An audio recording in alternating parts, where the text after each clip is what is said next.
Welcome to the Fitness and Finance Podcast with Jeff Smith from The Retirement Smith and Jennifer Scherer from Fredericksburg Fitness Studio. True wealth isn't just about finances. It's about maintaining a healthy body and a secure financial future. The Fitness and Finance Podcast is here to help you build strength in both areas, tackling financial strategies for retirement while also discussing ways to stay active, healthy, and energized. Now let's get started with Fitness and Finance. Oh, Jeff's dancing for us. I like that. We did. Awesome. Yes. Yeah, we've got the wrong banner up, and I couldn't find the right one. So we're going to make sure our listeners and viewers know right off the bat Yes. that the correct website is, Jennifer, give it to us. fitnessfinancepro.com. .com. fitnessfinancepro.com. That's Just right. those three words, fitnessfinancepro.com. Yes, that's it. All right. So, Jeff, you look like you're just kind of, you look like, you're trying to get ready for the show. Yes. It's rainy day here locally. and Yes. so Aw. I have my raincoat on. It's kind of overcast. It's really, yeah. And not, seeing myself like this with headphones on, I feel like my stage name would be DJ Jazzy Jeff. But bump. Yes. Pretty weak. Yeah. I heard it. I heard it. I definitely heard that. Yeah. Or what? Like that was way more appropriate. Yeah. I should have went with that I'm right embarrassed. away. I'm embarrassed. Well, you know what people out there say? They're saying, holy jeepers. No, right. Holy. Love it. So, Jennifer, how have you been? I've been good. Good. Busy, but good. I'm just trying to think anything new in the last week or so.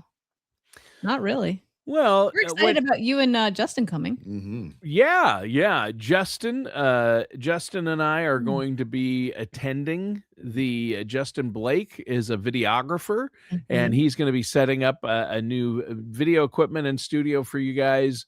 And I'm going to work on the sound, so we'll have a bit better angle. So the YouTube viewers, we're going to have a new set. It's going to look good. I can't I'm wait. excited about that. Very excited. Yeah, we are too. Memorial Day weekend Yes. here. So the unofficial start of summer. Yes, I'm very Yes. excited about that. Pools are opening. Oh, yeah. I decided to go on a run Oh my on gosh. Tuesday afternoon at like 1:00 for 4 miles. And I deeply regretted it when I Yeah. got back. It was Oh, so really? It was like 100 degrees. Oh, that's why the heat. Yeah. Whew. Yeah. I had definitely should have rethought that. And I hadn't been running like normal. So I just thought, oh, it's a great day. It's nice outside. Let me get out and enjoy it. And Yeah. needless to say, I I think the phrase she used was she was weak as a kitten. I did say that. Weak as a kitten. I definitely said that. or a little stuffed cow. Oh, yeah. Oh, wait. I have to make the kids smile.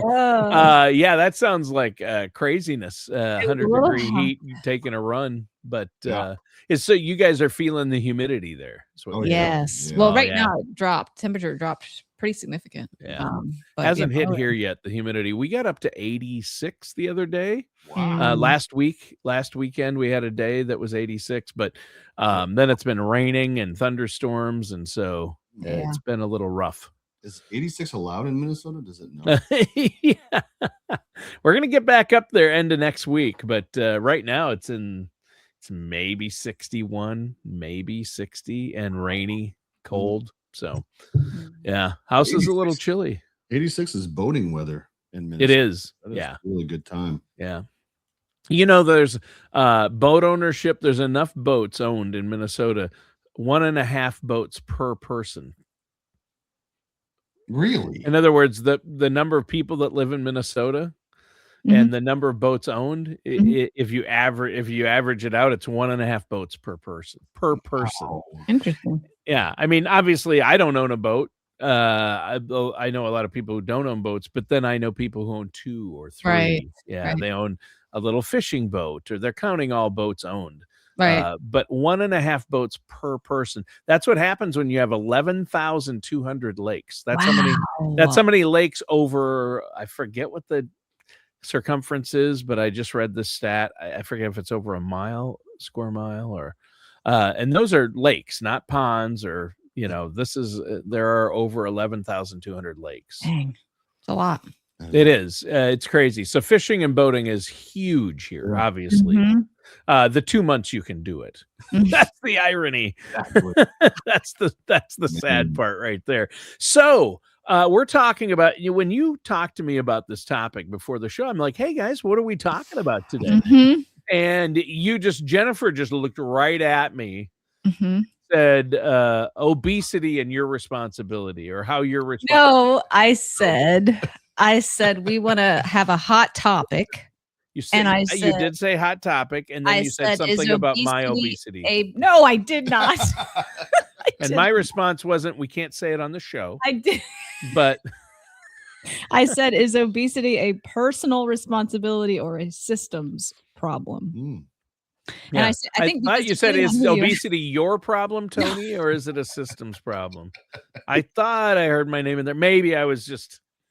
Well, and I think some people will say people just need more discipline, and other people say it's a system. Yeah. We live in a system designed against, healthy living.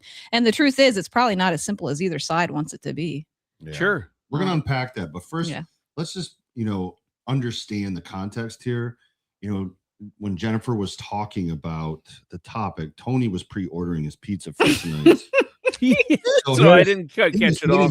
He was hitting all the toppings, and he heard. And I'm like, "Hey, responsible for obesity." Hey, Papa John's has a pizza tracker. Look at this. I wasn't paying it full attention to Jennifer. Oh my god! Only fair to know the context here. Yeah. So, but, Jeff, you're a little quiet. So no, seriously, you need to move closer to the mic. Oh, I thought he was joking. Because I talk too much. No, I wasn't joking. Well, for once, I'm like the boy who cried wolf, right? I say something serious and you guys just laugh. Like, oh, Tony is so funny. No, I meant that. Yeah. I think the reason we thought of this as a topic for today is I literally just met with a client today and went over his blood work and went over his food log. Sure. And he has some low iron issues going on. And he looked, I looked over his medication list and I was like, how long have you been taking your Prilosec? And he told me how long he'd been taking it and how, I got into some history about his alcohol habits, and he was a former smoker and he had COPD and all these things. And so I said, have you ever tried cutting out alcohol to see if your acid reflux resolves itself and therefore your iron markers will likely improve? And he's like, no, my doctor never told me that.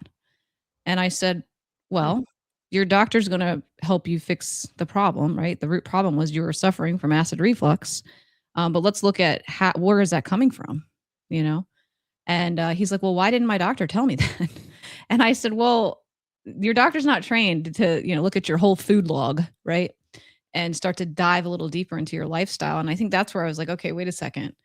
He would have taken personal responsibility, right, for that had he had someone tell him, hey, let's right guidance. Alcohol habits, and let's see if you cut out alcohol, maybe you won't need Prilosec, or So anyway. And the doctors aren't great at preventative care. They're going to, if you come in and say, I've got this problem, they're not going to look maybe at the overall picture. Sometimes they're just, they're pushing drugs. Yeah. Rather than looking at a full diagnosis, right? Right. Well, I'll say, in fairness, like, diving into somebody's personal habits and lifestyle is not the model for today's medicine. Today's medicine is you get like 3 minutes of FaceTime with a doctor. Right. And then the rest of it is, diagnostic tests that are specific to what that conversation entails. It's not going to be a deeper dive where they remember all the things that you do on a daily basis. Their caseload is huge, and I'm thinking personally, right? So I never tell people they can't go to the movies when I do their financial planning. I don't tell them like, hey, this is, I mean, if it's obvious, I say, geez, maybe we should curve these. Mhm. But, the reality is that, you need someone to sort through all of these things that are connected. They're all interconnected. And Sure. the more medication you're on, the more Yeah. you need to know what those side effects are doing to your body outside of those things. Mhm. And why not try to get to the core of all of them to reverse all of the need for all of those types of different medications, right? Mhm.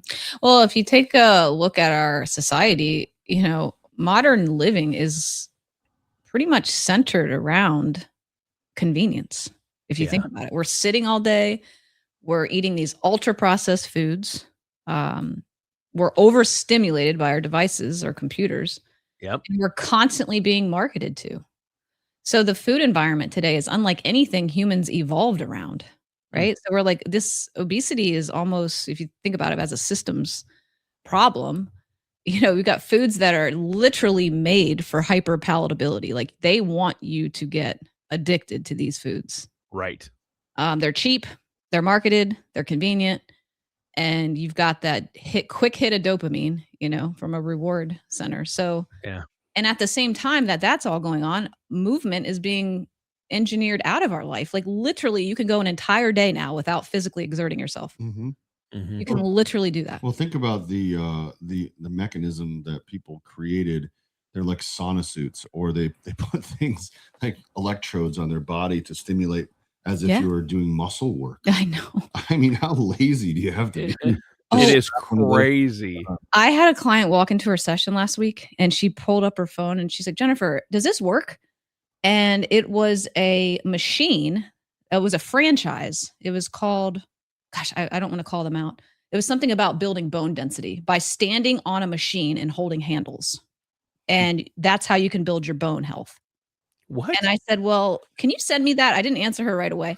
I said, "Can you send me that and I'll look into it?" And I did look into it. And there is no research whatsoever to, you know, to prove that that method works. And it's like people are trying to figure out the least amount of work for the most benefit. Yeah. And Yep. Don't you That's think it. in general? I mean, I think the thing is yeah. that you have two things going on here. Not Mhm. everybody is altruistic, right? So there's somebody that's always trying to make money. They're always and they're going to find ways to create a need Yeah. that's inexpensive to produce, something that they can buy, and it's kind of passive, right? So it's not so expensive, Right. so they can keep them on the wheel. And I think Mhm. that's you got to sort out, who's for you and who's against you. Yeah. And just because it sounds good, and every story that is being marketed there's an antagonist and a protagonist, right? And they create this divide and then they sell you something. Mhm. That's storytelling 101. That's what Yep. happens, right? So I think the reality that we're facing here is that it is an uphill battle, even for the people, the good guys, the ones that are on your team, the doctors. They aren't trained as a registered dietitian. They don't know what food does to bodies.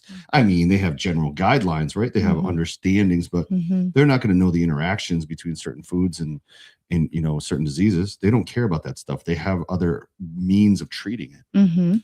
So Mhm. it just can mask the problem. It Mhm. can create a wall around it, but it never really gets to the heart of it. Well, and I think this is where the conversation can get a little bit uncomfortable because even though the system contributes, I think we still eventually have to confront personal responsibility because you cannot outsource your movement Right. or your sleep or, well, I guess you Alcohol could. You habits. outsource your food choices based on these meal Mhm. delivery services now, but yeah, your choices, right? And that's important. Personal responsibility is not the same thing as personal blame.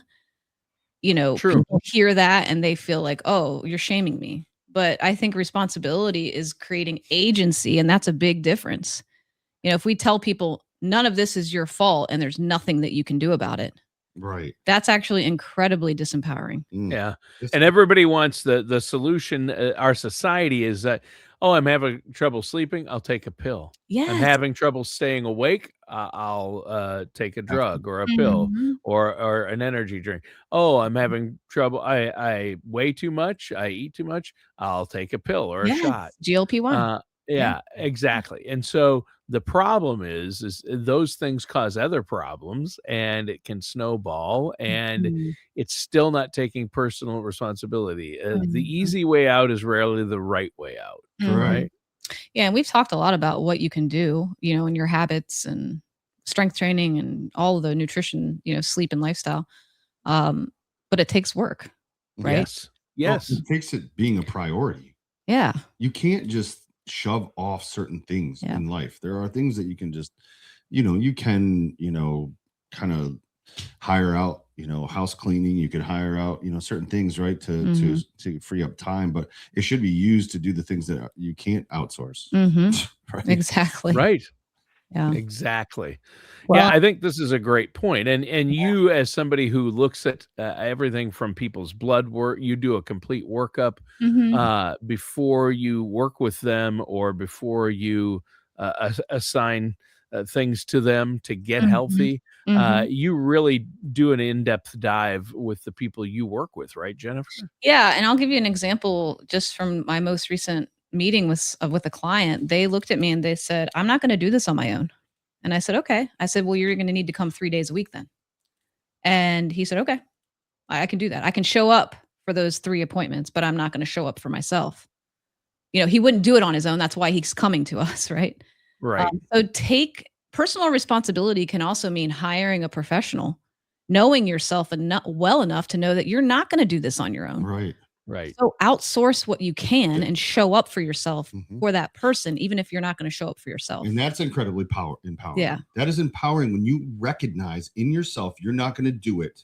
And you go, geez, I need help to get through this, or at least get jump started. Yes. Right? If you take a look at some success stories, actually this past week, we had an amazing success story. It's a client that I work with part-time from Jennifer's business. I train him, and man, what a difference, huh? Do you want to speak to that? I mean, yeah, for talk sure. about his wife was the original person who came, but he recognized that he had, he was active as a younger guy, but he had accumulated some some excess weight, and specifically he had some body, he wanted to redistribute some of his body weight or whatever. He wanted to build muscle in his chest and lose. It was fat. Yes. He was overweight for sure. But I think that's where there's a whole conversation about support, right? His wife he started to see her feeling better, and it made him hyper aware of his own, feelings. And the most successful people, they're not perfect, right? They just normal, average, everyday people that decide, they make a clear decision to have some structure, and they stop waiting for motivation. Yeah. Well, I think it's just important to note that he lost 18 pounds of fat. I know. Of fat, not just 18 pounds. I know. 18 pounds of Doing what? And gained muscle. And how did he do it? Diet and exercise. Yeah. Diet and good old fashioned way. Yeah. Yeah. I wish it was. I mean, people ask me, Tony, how do you do what you do? How do you do all this? And again, 2 words: diet and exercise. Right.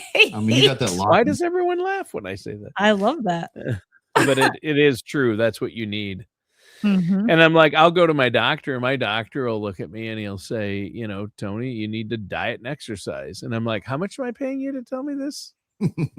Because anyone who sees me can tell me this. Well, I could have shown you a picture and you could have texted me that, hey, I looked at your picture. Here's the solution: diet and exercise. I think that's such a good point. Let's stay with that, right? Yeah. Everybody has heard that, but what does that actually mean? Right. So I think, I think where people get it all gummed up is like, how, chicken egg, where do I start? Where do I get on? Where do I get off? What do I do? And then there's so many things that inundate you daily about what's bad, what's good. I think there's a watch commercial that's out recently, and it's really great because this is this guy waiting in line to get coffee, and they're like, coffee's bad for you. Standing all day breaks your knees. Oh, I love. Yeah, I've seen that. Yeah, I've seen that ad. Everything's yeah, terrible. yeah, They're waiting in line for coffee. Yeah. yeah. So all this stuff is like, we're inundated with all that stuff, and the only reason they're yelling these things is to get your attention and your money. Yes. That's the only reason why they're saying this is bad or this is good. Yeah. You know what? It's a nightmare. It is. It's sorting through all the nonsense. No wonder people don't want to do it. Yeah. It's because they don't know what's bad and what's good. Exactly. I can tell you literally deal with this every day as a dietitian. I cannot tell you how many people think fruits are bad or eggs are bad or caffeine, coffee is bad. So what was the cholesterol? Like dietary cholesterol is terrible. Yes, all these things, right? And I'm like, right. Can you please always, when you see that, go to the source? Yeah. Find who is saying this and why. Yeah. Because a lot of times you're going to find the source is going to be a money grab, typically. It almost always is. Oh, yeah. Work to sell. There's whatever. I mean, even us. Look, we represent businesses that help people in this way. This is our way, right? Yeah. It may not be everybody's way, but it's our way. And we know because we spent the time doing it. Yeah. I mean, for me personally, right, I was 300 pounds and now I'm not. And I know exactly whatever was out there, I would try it until I really got, my money's worth by doing the things that I needed to do on a daily basis to change the mindset, the heart, and the habits, right? So you really have to have these things in conjunction. You can't just have one and then check out. You can't, you really have to have a mind change, a heart change, and a habit change. And those are the three things that you really need to do to make a huge impact in your life on both finances and fitness. For sure. Yeah.